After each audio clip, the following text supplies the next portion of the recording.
it's around here somewhere. Just have to... Oh, here we go. Ah! A skeleton!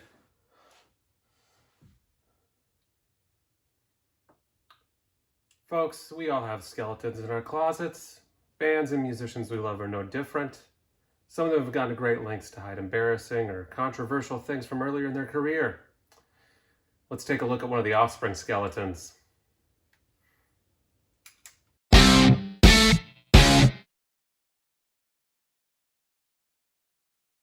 I'm Brandon Judd. This is Punk Rock Show Off. Everybody's got embarrassing stuff in their past. Musicians and celebrities are no different. But as a regular Joe, we have a luxury where people forget it. The Offspring are hands down my favorite band, formed by the janitor of a high school and the valedictorian of that same high school. Now, they may have courted some controversy in the mid-90s punk revival, being called sellouts, as did so many other bands like Green Day, or even in the latter part of that decade when they started releasing more novelty songs. Some things that some people who got into the Offspring early may find embarrassing now.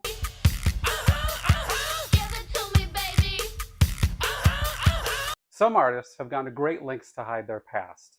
There's many examples of this, like Pantera not reissuing their glam albums, or Lady Gaga removing a song featuring someone I will not name from reissues of her album Art Pop. With the focus on streaming now instead of physical media, a lot of stuff that's embarrassing doesn't move to streaming platforms like Spotify or old movies on Netflix, etc. Some of this stuff gets lost. Or you could be like me, who in like 2005 or 2006, Horse the Band posted a song on their MySpace for one day. I downloaded it and saved it. I've waited my whole life to say that you said that. I've waited my whole life. Think of your most embarrassing moment. If you were given the choice, hey, do you want us to put this on the internet now that the internet exists? You probably wouldn't take it. Like, nobody remembers the time that I went to a formal wine and cheese night, dressed in a full suit, was waiting for the bathroom, and shit my pants. And then waddled out to my house, where I shoved the suit into the washer and dryer, and then walked all the way upstairs to take a shower, and then walking out of the shower, fell into a vacuum in the dark hallway, waking up all of my roommates and yelling, "Stay in your rooms!" And then the next day I went to class, and came back to my house in the afternoon, and my roommate said, "The washer repairman is here, everything's fixed." And I said, "Okay." And then I went down to the basement and saw my suit was folded up nicely and clean. Nobody remembers that, and that's a good thing. That's a luxury most famous celebrities and artists don't have. Now, this is the case with the Offspring. The Offspring were already courting controversy in the early 90s because of one song on their debut album. That song was removed from reissues from 2001 forward. Now, let's explore that song, the reasons why it was removed, and then I'll even open a record that has the song still on it and compare it to a reissue without. Now, of course, the song that I'm talking about is the Offspring's "Kill the President." Now, just a note here, I cannot say the first word of the song on the YouTube platform, and I certainly can't say the whole title of the song for reasons that will become apparent later, because it is technically illegal in some jurisdictions. So, I'm going to get it out of my system now.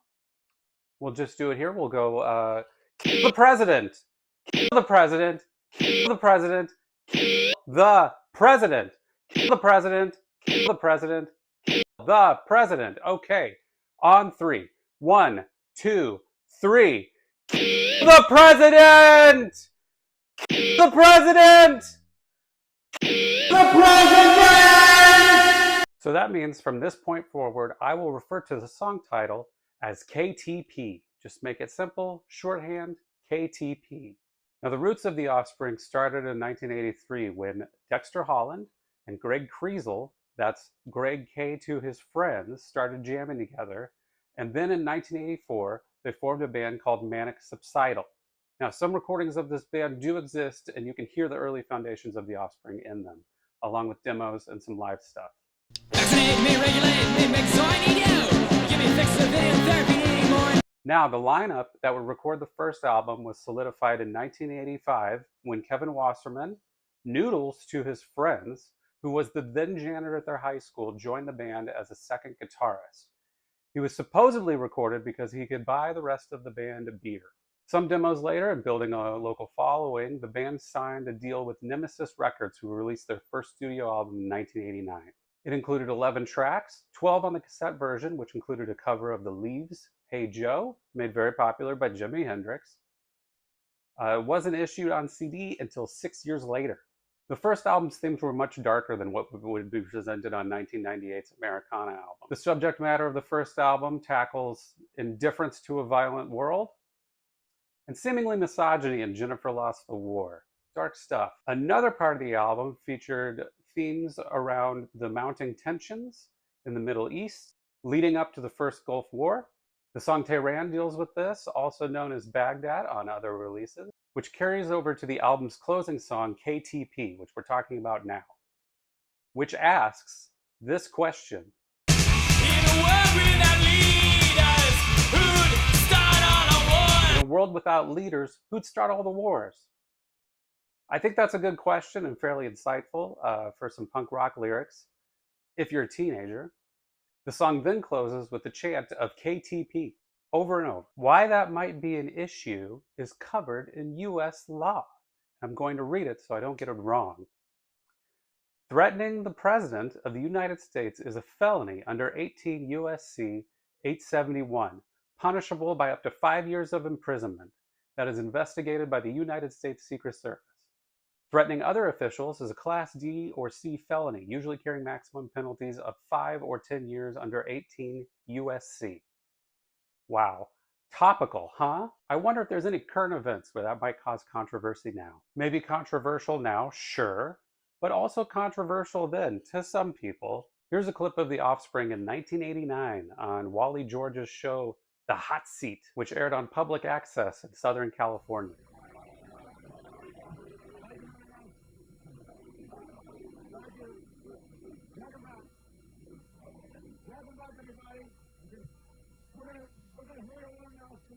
Our next guest on the house is there, the local arbitrary rock band, the Offspring.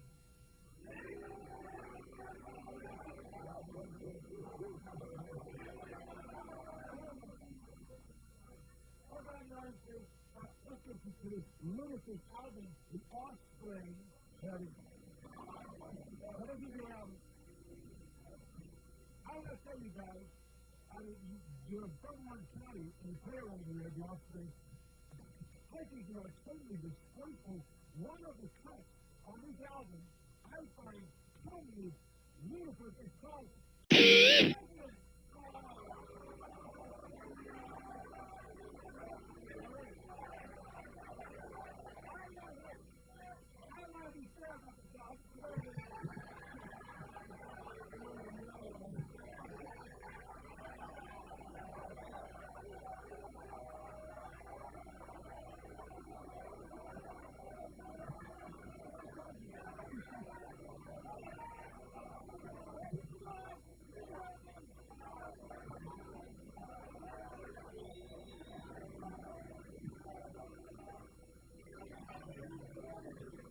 Now, why The Offspring is on this show, I have no idea.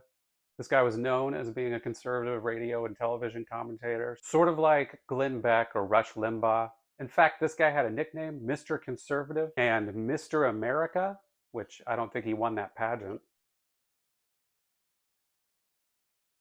In 2023, OC Weekly actually did a retrospective on Wally George and asked Dexter Holland about The Offspring's appearance on the show, with Dexter saying, "It was punk. The kids in the audience, or whatever it was cool. Realizing this was all 30 years ago, that was pretty outrageous TV for back then." In a Maximum Rock and Roll interview in issue number 89 from October of 1989, the band actually addressed the song directly. The interview was conducted outside of Gilman Street, where I'm not sure The Offspring would be allowed anymore, by Lance, Karen, and Kamala, who I think is of Screeching Weasel's Kamala's Too Nice fame. In this interview, the name Dexter Holland didn't exist yet. He was still going by Brian.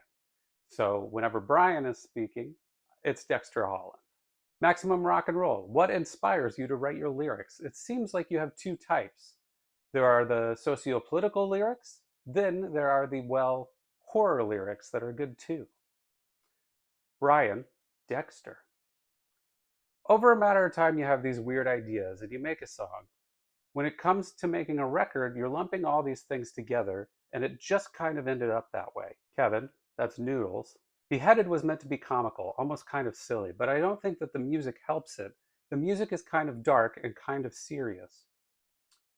Dexter, we knew, unfortunately, that people were going to take the things seriously, the things we said on the album, like KTP. Noodles, when we said KTP, we don't want anyone to go out with a weapon and unalive the guy.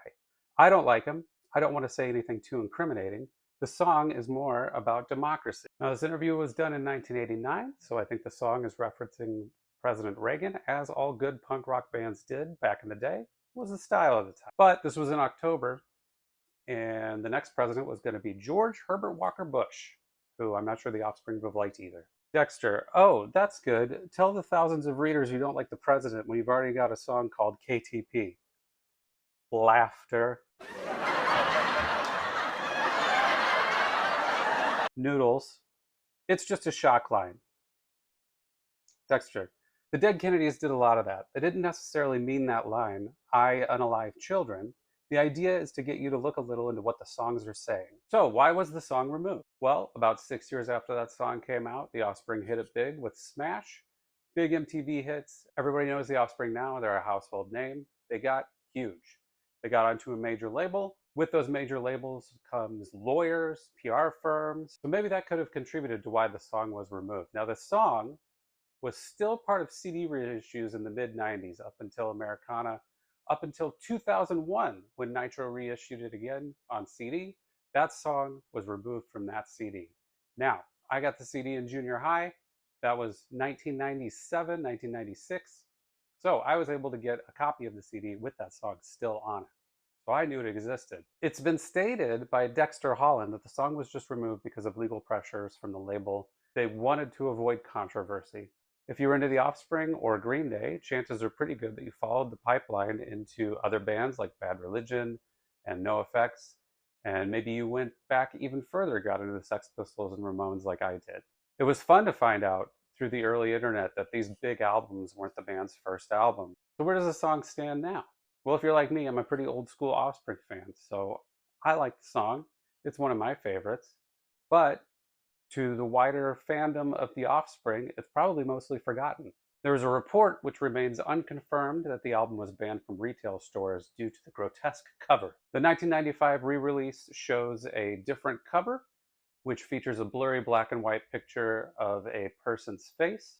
It was later admitted by the band that the studio never really liked the original cover, and the re-release gave them an opportunity to change it. In a 2001 issue of Metal Hammer, issue number 88, in the article Louder, How the Offspring Became One of the Biggest Punk Bands in the World, written by Alex Burrows, they had this to say about their past. Seems like the Offspring have mellowed somewhat, though, especially since when they'd write political and social comments on their self-titled debut and Ignition, like KTP and LAPD. Are the Offspring still angry, or have they been swallowed by the Orange County conservatism they were originally kicking against? I don't think we have, says Noodles. I still love that first record, and I love the fact that we still have a president that I hate. So let's actually open up one of those reissues. Now, I apologize. I do not have an original first press with the original cover. It is too many monies. But I do have a 1995 reissue of the album with KTP on it.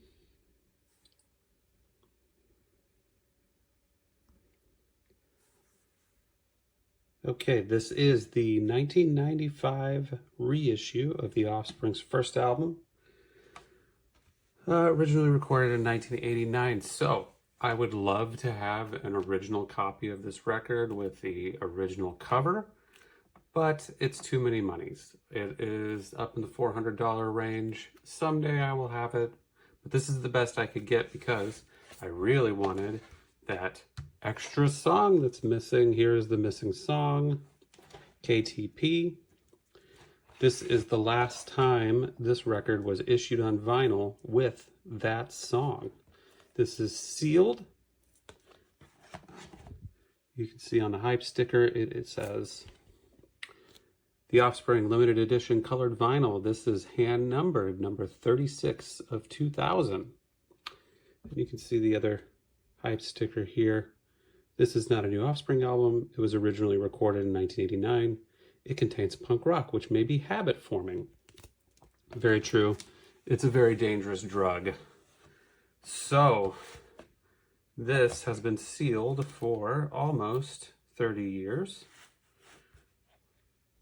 And I just really wanted to have a complete version of this album. This was the best I could find. I think I got a pretty good deal on it.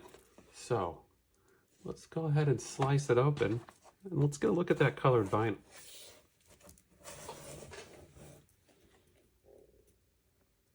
Using my trusty pocket knife here that has been used to open records for more than 25 years for sure. Okay. Make sure we get a good slice there so we can get the record out. Most of the time I don't keep all of the cellophane, but I do keep all the hype stickers. I consider them part of the package. Cellophane, don't really care about much. Let's see what's in here. There should be an insert. Here's this nice insert. Oh, beautiful. So it has the lyrics for KTP. That's amazing. That's great to see. You won't see that in the new one. Okay, moment of truth. Let's see how this red looks. Ooh, that's nice. Okay, side A, as expected. No surprises here. Ooh, nice. But we've got, look at that. So good to see that song on there. Very nice. Now hold on. Let's just take a little peek. We'll just do a real small comparison here.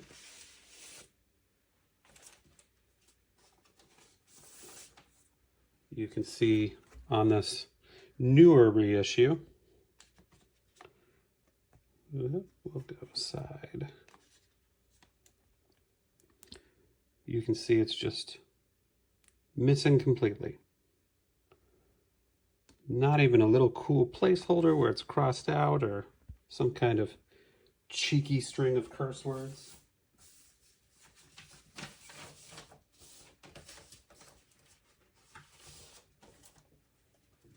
And then again, looking at the inserts